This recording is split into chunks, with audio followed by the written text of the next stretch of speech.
Hello and welcome to my tutorial on the Smithy in M&B Bannerlord 2. In this video I'm going to show you some of the basics of how to smith items and possibly craft the best item in the game, and in general just how to use a smithy, how to get the items for the smithy, and the various things that come along with using the smithy. So let's just hop right into it. Okay, so before we even get started with using the smithy, let's take a look at the perks for smithing in the first place. You don't need this in the first place to actually use the smithy. You don't need any perks at all, but let's just go over them. For example, if you want to be more efficient, these are what these first two perks. But the most important ones are steel maker, so you can make steel given this recipe, and also the more efficient one. And then also what you want to do, you want to get to steel maker 3. You want to be able to craft fine steel, and Smelting steel. Sorry if I'm not pronouncing that right, but those are probably the single most important perks for going down the smithing tree. These are okay. I mean, I wouldn't necessarily invest in them, but I think the resources for them are probably going to be more important. But what I do think, if you're breaking down weapons and whatnot, I think Curious Smelter may be probably the better perk to go with. But in reality, if you want easy access to resources without having to break stuff and you want to go down through that path, I would recommend the crafting aspect of the steel maker pathway. But if you want to unlock all the handles and stuff, if you want to learn everything and get good per se with everything, then I would personally go down the learning limit pathway. And those are just the two different pathways that you can take for smithing. I would go personally with the bottom one so you can unlock different things faster and learn and just be a better smelter overall much faster and be able to get the best weapons in the game faster, in my opinion, because anyways, you can get this stuff from breaking down weapons, which I would assume is the most efficient and best way to get items in the game. So in my mind, the best perks for this is going to be the bottom row of smithing perks. But you don't need any of this to get started smithing at all, so let's just get into it. Okay, so the very first thing that you're going to need in order to use the smithy at all is going to be hardwood and iron ore. I highly recommend you go look at settlements, or not settlements, but villages and other places that mainly produced hardwood and iron ore in order to get the cheapest prices for your smithing. But you're going to need these two items in order to use the smithy, so it is very important to make sure you have those items before you get started. Okay, so the first thing that you're going to want to do with these items is craft charcoal with the hardwood. Charcoal is going to be like your base ingredient for everything you do.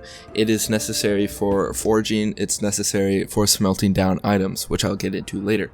But you're going to need iron ore and charcoal. This is, as you can see here, that charcoal is the basis for all these recipes, and iron ore gives you iron, which will be used to make, say, the Smelting steel, the fine steel, the iron, the wrought iron, the crude iron, and the iron ore. It's all iron ore is the basis for all this. This forms that, forms that, and it just goes on and on. So what you're going to want to do is constantly refine here, and keep in mind, you can't refine all this at once. For example, if we go refine, look, we're going to have to rest and spend time before we can do this. So this is why it's under the endurance perk category, because you need to spend time. You can't constantly refine things over and over and over again. Okay, so another important aspect of the smithy is smelting.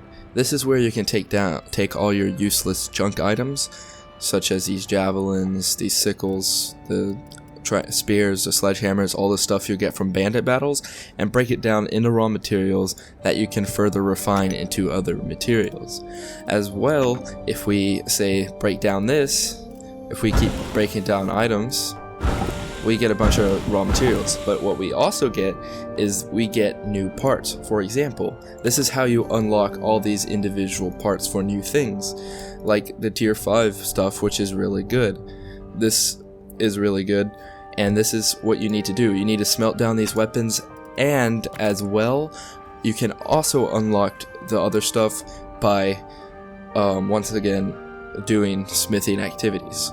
For example, if you take one of these items, or if you craft something with the smith, you will actually manage to get new items, or get new, say, like blueprints from just actively using the smith.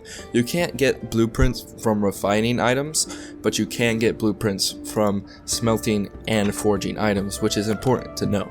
So smelting, I think, is going to be your best friend because it's the most effective way to get the materials and most efficient way to get the materials, and since you have weapons lying about most easily, you don't necessarily have to spend that cash directly on buying hardwood and iron ore in order to fund your projects. But a major tip I am going to let you know is going to be buying tons of hardwood and smelting it into charcoal. That is the best, cheapest, most effective way to level up your smithing, is by buying a ton of hardwood and turning it into charcoal. That is the best method. And there's plenty of other items, and you have a wide variety of selections for the items that you're doing. For example, we have these different items right here. There's a bunch of different, like say if we just randomize it, we can see that we have a diamond guard, and then there's a ridge, and there's 100 different items. Like, it's so in depth, and I think people are actually really sleeping on how in depth and cool the smelting and crafting system is. But also, if you think about it, you have so much stuff to unlock, so this is a whole nother dynamic and part of the game that would be really cool to check out. But leveling is somewhat of an issue, but like I said, use a hardwood to charcoal method to rapidly level up your stuff. Just buy a ton of hardwood, smelt it in the charcoal, wait some time in the place you're smelting, repeat, rinse and repeat. Just do that over and over again. But we can unlock a bunch of different stuff, and that's what's really cool about the smithy, and why I really even checked out the smithy in the first place, is that most likely, if we get our smithing skill high enough, which is right here, we'll be able to craft the absolute best weapon in the game, which I would actually love to have. And now, I know there are other questions, so let me just get right into it, into these other questions, such as the size, and what do all these things do? I am going to answer that question right now. I do not know what all these things do, but I can tell you that size affects the thrust speed and the swing cut damage. It affects speed, reach, swing, and cut damage. It basically affects all these stats. For example, the bigger it is, the higher the swing cut damage goes up, but the lower it is, swing cut damage goes down. As well, if we take a look at the speed of the items, it goes down as it gets bigger and bigger. But the reach is not affected in this build, but in some other swords it can be affected, and in other things it can be affected. But most notably, I believe handling goes up, and it goes up and down depending on what you use it on. Okay, another thing to keep in mind is that, let me show you the effects of short versus long. Size does in fact matter. This higher one has more cutting, has more cut ability, has more let's see here, short derp has 46 cut, this has 52 cut, this has swing speed of 89 while this is 84, and it has a length of 110 while this has a length of 92. As well, on the shorter swords, handling goes up. So it's basically whatever fits your playstyle, but I think you're going to get the most damage and most effectiveness out of having the biggest sword possible. This is the biggest size possible, and the short derp is the smallest size possible. So that shows the differences between the two. And keep in mind, there is also, depending on your skill and just in general, RNG with the stats that you get on the weapons, so you're not going to get the same weapon, the same stats on the same weapon over and over again, no matter how many times you craft it.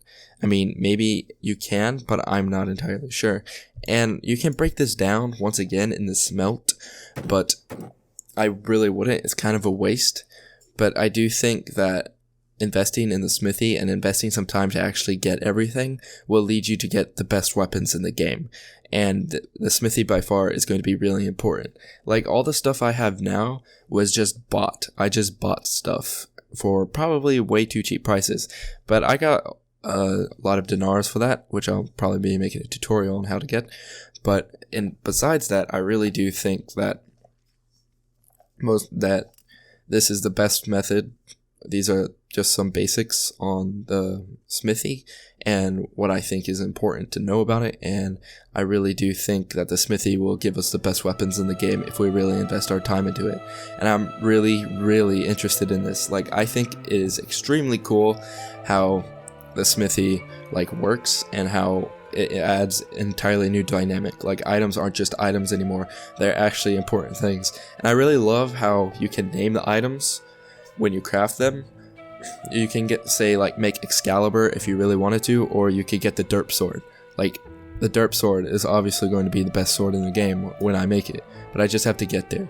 But overall, remember, use the hardwood to charcoal trick. And if you have any questions, let me know down in the comments below. And if you liked the video, feel free to like it. And also, if you want more tutorials coming for Mount & Blade Warband, make sure to subscribe. Alright, this has been DroBlue. Adios.